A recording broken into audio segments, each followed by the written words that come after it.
Hey everyone, welcome back to our channel. Today, we are going to talk about the genetic modification of crops and how it impacts food security. We'll use the GSAC method to structure our discussion. Let's get started. First, let's look at the sentences in the wrong order. 1. This makes it capable of addressing food security challenges.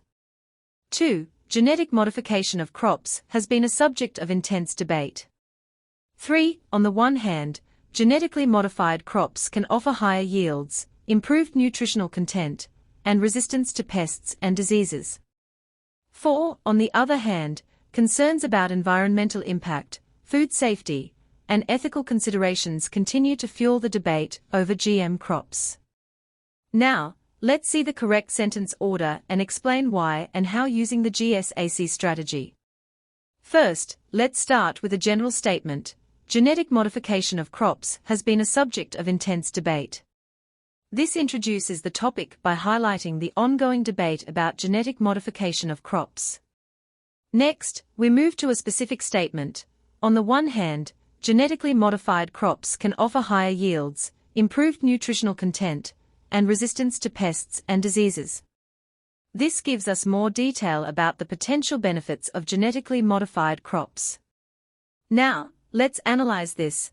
On the other hand, concerns about environmental impact, food safety, and ethical considerations continue to fuel the debate over GM crops. This explains the concerns and issues that contribute to the debate, providing a balanced view.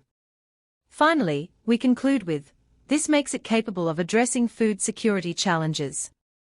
This wraps up our discussion by highlighting the potential of genetically modified crops to address food security challenges.